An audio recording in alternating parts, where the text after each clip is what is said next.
Good morning everyone, it's Lucinda here at Peak Wildlife Park. So welcome back to Wake Up Wild. This morning we are going to be going into our penguin enclosure to catch up with our penguins, as earlier this week on Wednesday it was Penguin Awareness Day. So we are going to be giving you guys a little talk about our penguins so you guys can understand a little bit more about them and why they are endangered in the wild.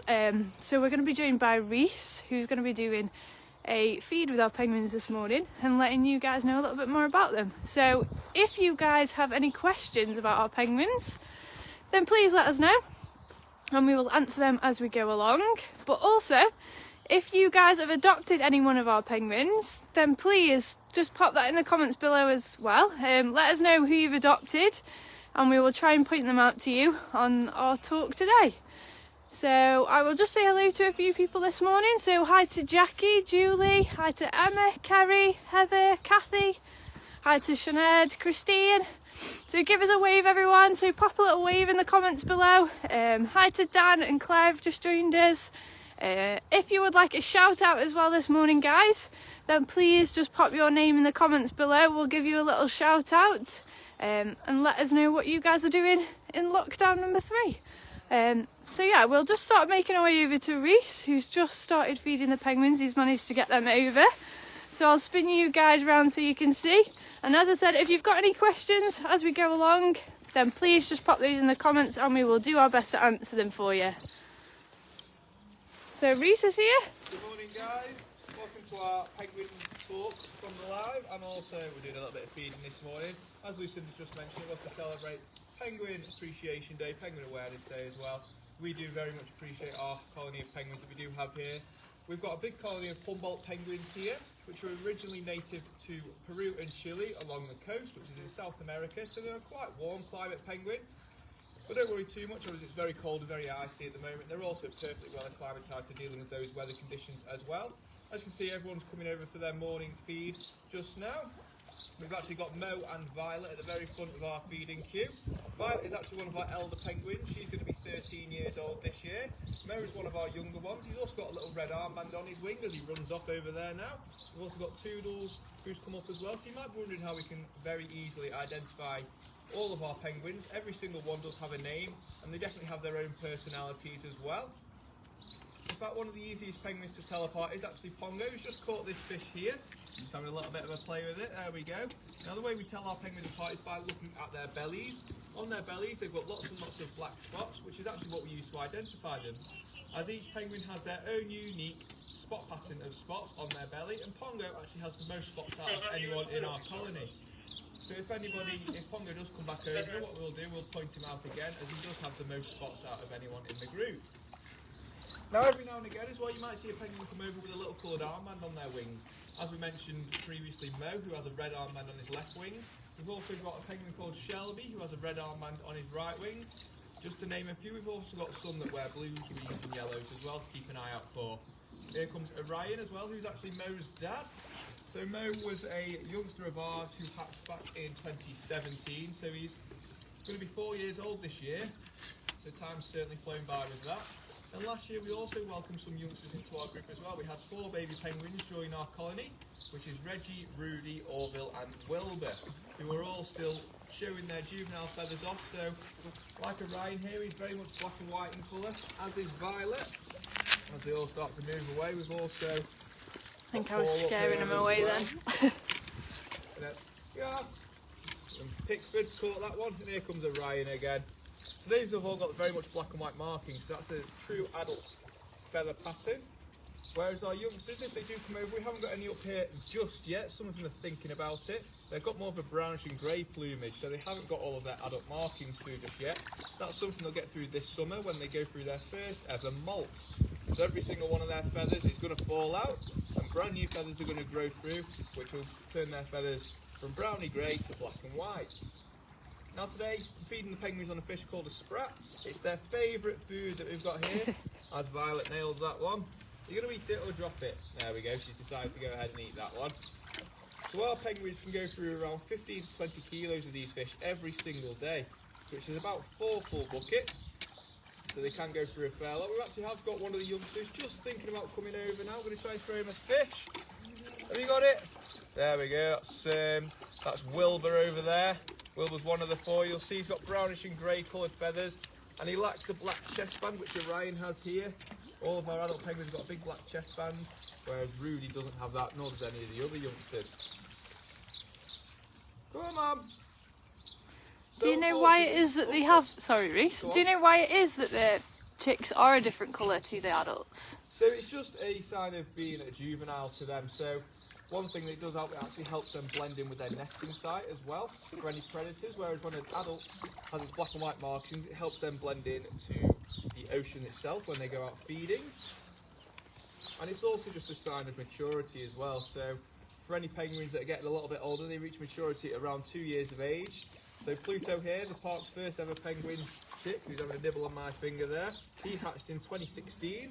So he was brown and grey in colour for his first year of life. Then he did his first molt. Now he's got his black and white markings, and he's also now just going to be much more interested in the females in the group. He's actually got his own girlfriend Thumper now, who over the past year or two have actually had their first set of chicks together as well, one of which was Wilbur. So Pluto is actually Wilbur's dad. He's got one called Neptune as well. So we do have a few youngsters lying around in the group as well. And those markings just one help with camouflage and two help with identifying who's young and who's a bit older, getting into their older years. Come on! Now you might also notice as well, Pluto being a prime example because he's still stood up here. We've also got Maureen just thinking about coming up.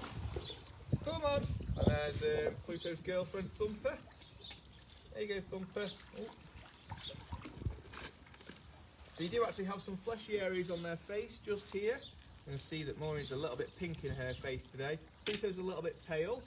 Now what the penguins do, they actually blush when they, and that's why they are different colours in their face. They do blush. They don't blush when they're shy or embarrassed like we might do. It's actually when they're a little bit too warm or too hot. So the pinker they are in the face, the warmer they are this morning. So obviously Maureen's been for a big swim, worked up a bit of a sweat, and now she's just cooling off a little bit, because that's what's happening when they are blushing a little bit. They are sending all of their blood to these fleshy facial areas just here, and because it's not surrounded by all the feathers, it actually helps cool down their blood, which is then sent recirculating around their bodies again, and it helps cool down their core temperature. Now, coming from a sunnier area in the world, Peru and Chile, it does mean they actually make much more use of these fleshy facial areas that they do when they're in the Staffordshire Moorlands, like we've got them here. But they still have to use them during the summer here as well, and they are perfectly well capable of keeping warm. So you'll see Pluto isn't too pale, isn't too pink in his face today. He's a little bit paler. Doesn't necessarily mean he's cold. It just means he's not hot and in need of cooling down. And the way they keep warm, they've got lots and lots of insulation. So these feathers on here are all very, very waterproof. This top layer, and very, very soft as well. And the reason it's waterproof, and it's important it's waterproof, is underneath that layer they do actually have their woolly jumper, a very fluffy layer, and that's the actual area that keeps them warm, which means they need both layers to be working as effective as possible. This top layer to keep them nice and dry, and the undercoat to keep them warm as well. Now unfortunately, Humboldt penguins as a species are actually vulnerably listed, so they are vulnerable to extinction in the future, and there are a couple of common factors affecting their vulnerability, one of which is overfishing within the local waters of Peru and Chile. It can lead to a shortage of feed for the penguins. It means they have to usually try and find or source some other feed sources, which isn't always that simple. So although we do feed them on a lot of sprats here, it's their primary source of feed. In the wild they'll also feed on anchovies, krill and squid as well. They'll feed on whatever they can get their hands on.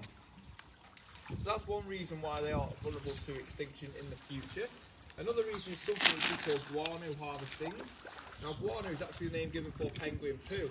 And these Humboldt penguins, they love their poo so much so to the point where they do actually build their nests out of it in the wild. Each penguin can probably poo once every 5 or 10 minutes, and it all builds up into a massive pile, which they then dig into, they burrow into, and that's where they lay their eggs and make a nice big nest. It's very, very smelly stuff, but it's also very, very secure for the penguins. However, this is actually having a detrimental effect on the penguins themselves, not because it does anything to damage their health or can harm them in any way like that. It actually comes from farmers in South America, as guano is actually used commercially as a fertiliser. So what these farmers do they'll actually come around to the penguins' nesting ground, which is made up of all this guano, and they destroy them. They'll take all of that guano away so they can sell it and make it to use as a fertiliser. So it does mean the penguins' nests are destroyed, and it can make it very, very tricky for the penguins to actually breed and increase their numbers as their nests constantly get destroyed. And a few other factors also include predation, whether that's when they're swimming around in the ocean or whether they are on land, usually from an Arctic fox. Can also plant on these penguins, especially when they are in their nesting territories. Now these penguins themselves, they do actually have 2 breeding seasons a year, so there's 2 opportunities for them to breed if they do wish. First one is between March and April, which obviously isn't that far away for us now, so ours are just slowly starting to get ready for breeding season. And each penguin pair can lay up to 2 eggs every season, with each egg being laid 1 to 2 days apart. And it'll take between 40 and 42 days for these penguin eggs to hatch. And then once these eggs do hatch, those chicks will remain with their parents in their nests for around 3 months from that point onwards, before eventually leaving their nests at a fully grown size.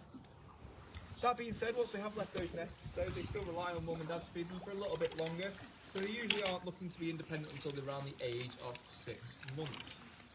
So although they do reach this fully grown size, like Sprat is here in front of us, of 3 months of age, when they initially hatch out of their eggs, they can fit into the palm of your hand. Now here at the park, to make sure the chicks are developing as well as possible and progressing well, we actually weigh our penguin chicks on a daily basis just to make sure, 1, they're being fed enough, and 2, they've not got any underlying health issues which we might be able to discover through having a little bit of a health check of them and just daily weighing. This is something that now all of our penguin parents have had experience in breeding. They know that we do, and they completely trust us, and they know 30 seconds later the chicks will be back in their nest where it's nice and warm and also back to them. So they do actually are quite willing participants in us just following their chicks for a couple of minutes. So now these penguins, they do actually reach breeding maturity at the age of 2, as I've previously mentioned, but one thing they do actually quite like to do is once they've found their partner and they can successfully breed, they do typically pair up for life. They will stick together and breed, although some of them do sometimes try and sneak in, cause a little bit of trouble, but thankfully none of our penguins actually stand up for that, and they are quite well in defending their nests. So a couple of our penguin pairs to mention, we've got Orion and Belle, Mars and Lindor. Them 2 are definitely the most prolific breeding pairs that I've just mentioned. So Mars and Lindor actually had the first penguin chick, Pluto, back in 2016. They've also had Doris and Duncan since then, the year after, Darwin and Pickford, and Reggie and Rudy as well. Orion and Belle have also been responsible for Mo and Maureen over the years as well. And then just over the past year or 2, we've started to see a few more penguins trying to pair up and showing a little bit more interest in breeding as well. So one thing we actually want to do as a park is we do actually like to contribute to any conservation efforts that are happening around with the Humboldt penguins.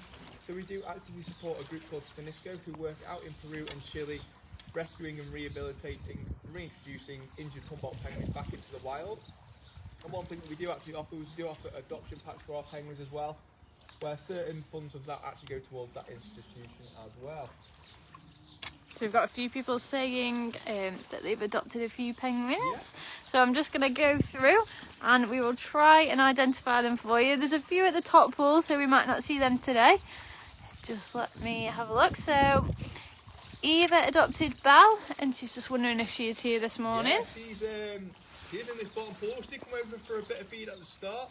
She's actually having a big swim and a big clean around at the minute in that bottom pool, so she's quite easy to spot by the way she's fully darting around the pool. She's wiggling her sides to that left. She might just, and she's having a good wiggle there on the left of them 2. That is Belle. Belle's actually got one of the longest beaks in the colony, which is why we can tell her apart, even though we can't see her spots on her belly at the minute. She's got quite distinguishable facial features with that longer beak, so we can tell her apart even when she's swimming around in the pool as well. So I'll say good morning to a few other people as I go as well. So good morning to Everly and Aidan. Good morning to Suzanne. Good morning to George and Archie. Thank you for watching. So Adam asked, he would like to say hi and ask how Pongo is. Pongo is absolutely fine. He's stood over here on the back at the minute. He's had a bit too much breakfast this morning, so he's just recovering from a very big meal. Like we were saying at the start, Pongo's actually got the most black spots out of any of our penguins. He's riddled with them all over his belly there. We are kind of silently hoping that in the next year or two we might see Pongo pairing off and having a few ticks himself soon, as he is one of the easiest penguins for us to identify and point out to guests as well when we have guests on the park due to that big spot pattern. Nicola is saying they have adopted Mo and Doris. Are they around this morning? So they are both down at this pool as well. Mo with his distinctive red armband on his left wing. He was probably one of the first penguins over to the feed this morning.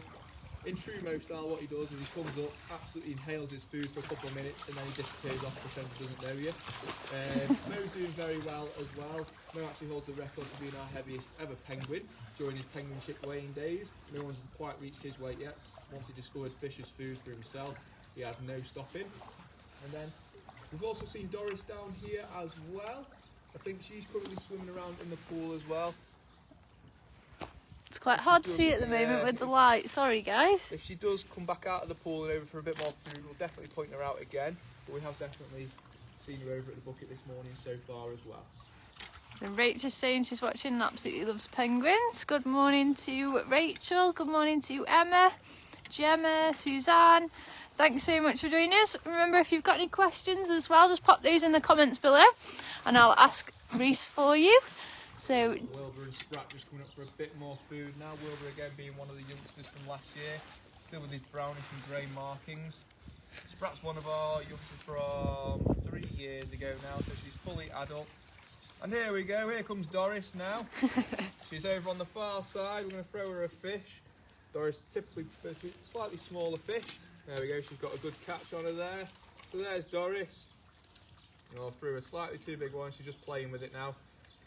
Did you find you a smaller one, Doris? Is that one any better? There we go, that's a better one for her. So a shout out to Claire as well. Rachel is asking how many penguins do we have? So at the minute we've got 23 penguins as part of our colony. So over the years we have been building up our colony numbers, also partaking in a captive breeding programme for the Humboldt penguins. So Sean is asking how old can a penguin be in captivity? So with Humboldt penguins specifically, captive Humboldt penguins have been known to reach up to 25 to 30 years of age. In the wild, their lifespan is drastically shortened to about 10 to 15 years. So they do typically live a lot longer in captivity here. We've only got a couple of penguins that have actually reached double figures here, as our colony is still quite young, with the majority, probably about 70% over the age of 5. But the likes of Violet, she's, like we mentioned at the start, she's turning up to 13, 14 years of age now. Lindor, she's reaching double figures now, who was one of the park's first breeding penguins. So they've still got quite a long while to go just yet. Pongo is absolutely hilarious this morning, guys. He's just chilling in the background, uninterested. Say hi to George and Archie, thank you for watching. Good morning to Rosa and Davey and Stone. Good morning to Michaela and Sarah, thank you for joining us. You're playing with your food now down here. Rachel is asking, this is going to be a tricky one for you, Reese. Who is your favourite penguin? Well, we're not really allowed to have favourites, that would be wrong. I definitely can't say it while all the other penguins are around. But if I was to pick a few, Ryan's definitely up there, as he's always been a bit of a comedy act with our penguins. He's one of the bigger penguins.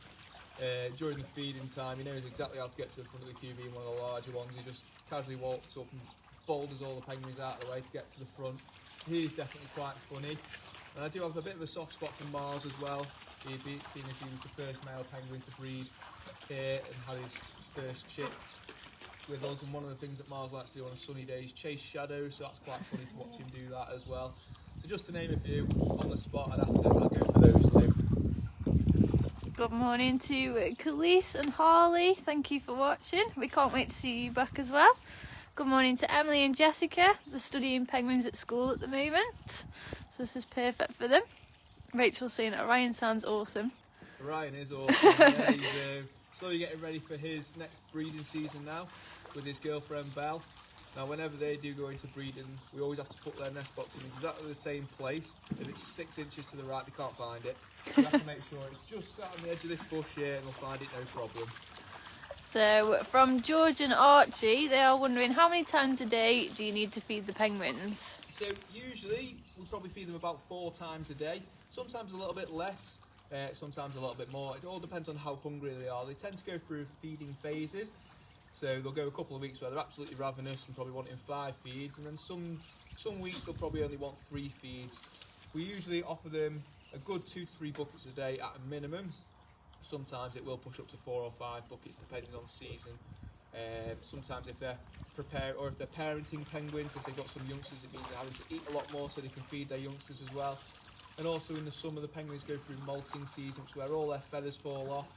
And the whole molting process takes 2 to 3 weeks for each penguin, and they don't typically like to eat too much food during that process. So what they actually do in the week or 2 before they are starting molt, they almost double their intake of feed, so we have to make sure we've got lots of food available to them in the build up to the molting season. So we've got Jessica asking, do they all have different personalities and who's the cheekiest? Oh, they've definitely got their own little personalities. So, cheekiest, Mo and Maureen are probably up there for the nomination of cheekiest penguin, without a doubt. One thing Maureen likes to do is come up, act as if she's starving, peck at a fish, drop it on the floor and run off again, but she'll do it 10 or 15 times during a feed. And then what you do, you say to her, right, if you don't eat this one, I'm not giving you another one. And what she do, she absolutely inhales that one. Right, I'll give you some more then, starts dropping them again. So Maureen's definitely up there for the cheekiest chap. Who else? Again, Orion, he probably classes one of the cheeky ones just because he knows how to get his own way quite easily. And there's definitely a few characters in the group that could be nominated for that award, definitely. We've got Max asking, how fast can penguins swim? So Humboldt penguins that we've got here at the park, they can reach up to 30 miles per hour in the water, up to probably about 0.3 miles per hour. And they're definitely not the most gracious of animals when they're coming out of the water. Like Sprat here, you missed that one. You gonna eat one? Making You're a playing mess with your this food morning. as well, are you? So yeah, they do have a top swimming speed of around 25 to 30 miles per hour. They can properly get going when they want to, and it also helps with the catching of fish in the wild as well. Making a right mess for you this morning, Reese. I'm a good clean up soon. So say hi to a few more people that have joined us. So hi to Jess and June, hi to Alex and Jess, hi to Jimmy, Lisa, hello to Val. Thank you so much for joining us.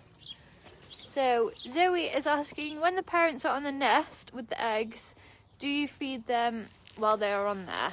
Yeah, so what we do, we go over to the parents that are in the nest. So with our nest boxes, the lid off the top can be taken off, so we can also check everyone's all right in there, especially when there's youngsters in there. And the parents, especially with them all being experienced now, they know that we're going to offer them feed. We actually usually offer them feed more regularly than everyone else, so a parenting penguin can almost expect to be fed every couple of hours during our summertime. So whereas everyone else usually is 3-hour wait. And what they'll do, they might get up sometimes if they're absolutely starving. They might come and meet us out onto the beach, but they don't venture too far away from their nest. One thing they'll actually do as well, parenting penguins, they take it in turns to incubate eggs and also incubate the chicks, keep them warm. So quite a lot of the time we might only go in and see one adult penguin sat in the nest box who will need feeding. But they do switch who's sat on the nest at a time, so sometimes they might mix in with the rest of the group and feed during that time as well.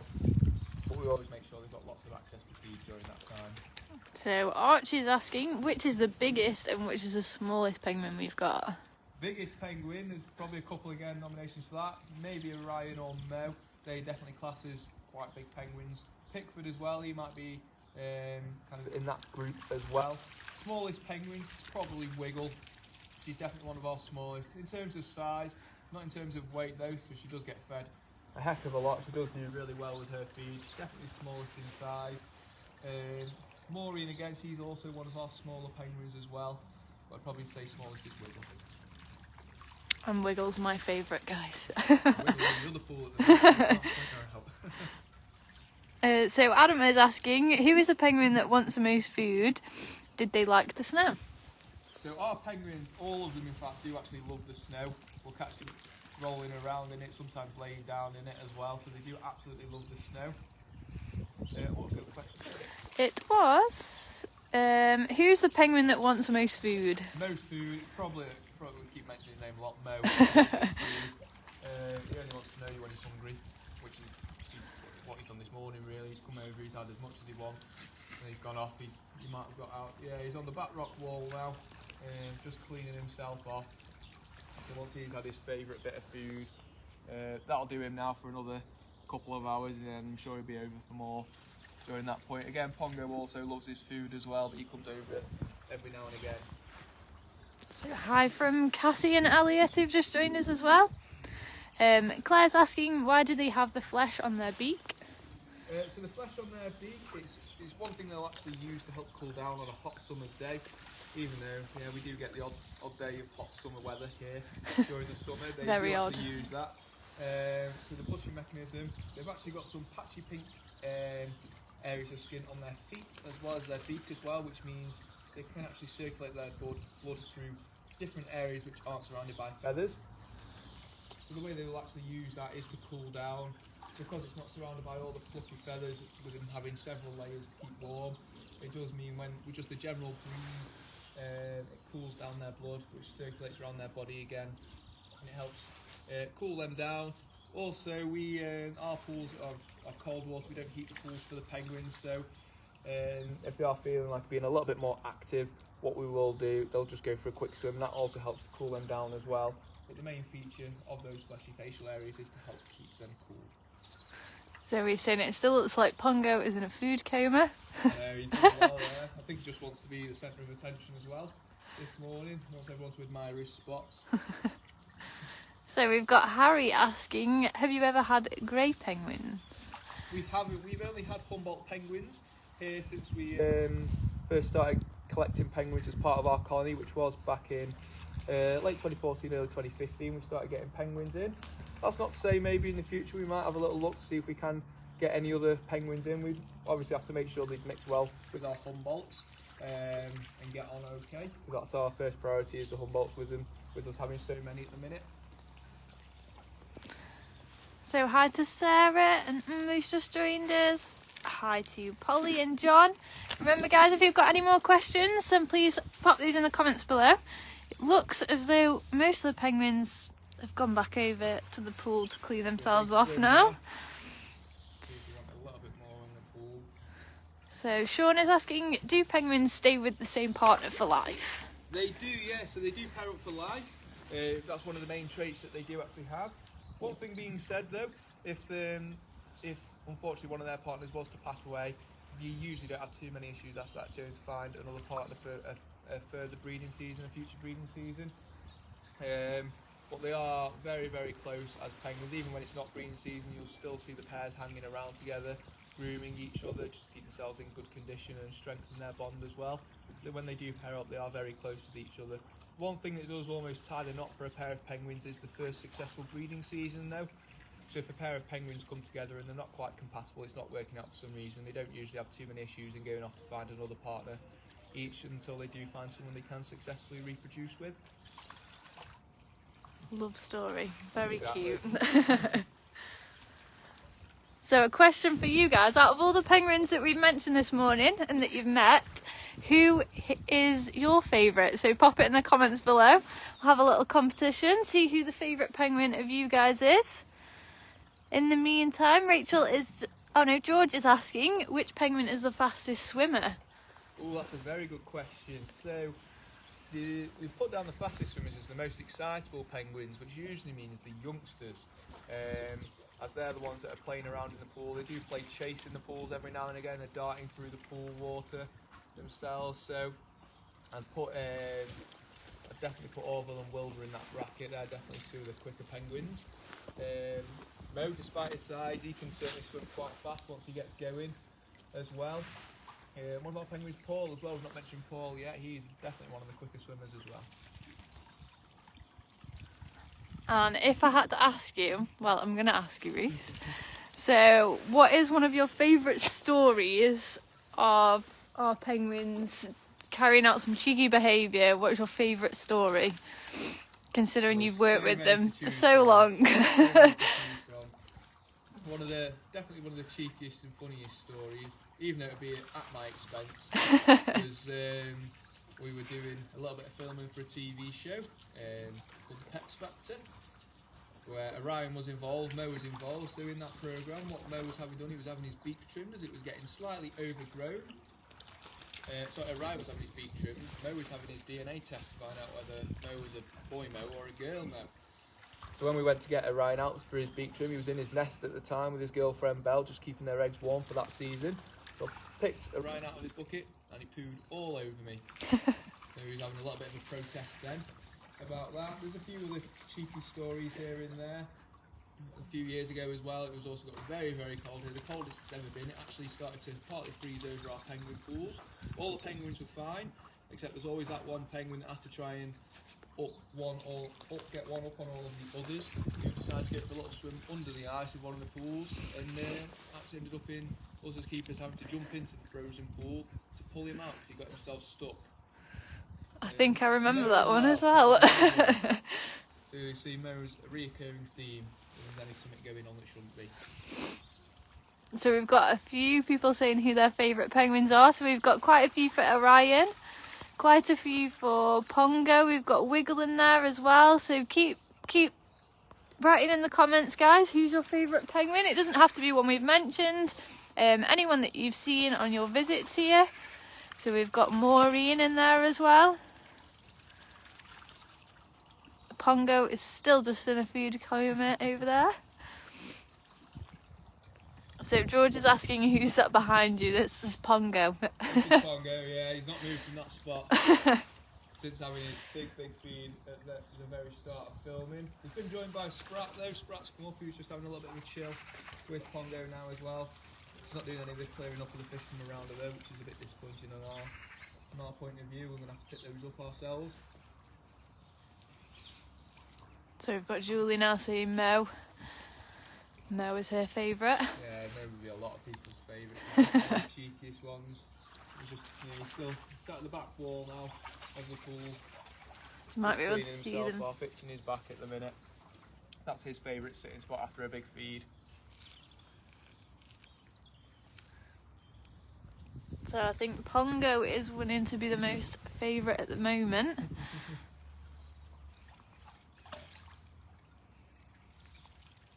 Don't want any more, do you, mate? Or do you? What are you going for? Oh, he's got his We'll go and get that specific one, but none of the others that are on the floor. I've made a mess of that one. So remember, guys, we do sell our adoption packs online. So if that was something that you wanted to do, you could just head onto our website and go onto the shop page. And our adoption packs are available to buy on there. So you can choose any one of our penguins to adopt. So once you've selected to buy an adoption pack, a list of our penguins will come up and you can choose which one you'd like to adopt. And as we said earlier, so not only does that help support us during this time, but it also, £5 of every sale goes towards the conservation of these guys in the wild. So a charity called Sphenisco. So you'll be helping not only us, but these penguins in the wild as well. So we've got George's favourite is Pongo and Archie's favourite is Wiggle. Some good choices there. Pongo's a lot of people's favourite today. Say from start to finish pretty much, he's the only one. He's made a mess of that fish though. He's mashing up the fish. You do not want that one, mate. So I think we will leave it there, guys, because the penguins seem pretty full. And I think we've answered most people's questions. So thank you so much for joining us all.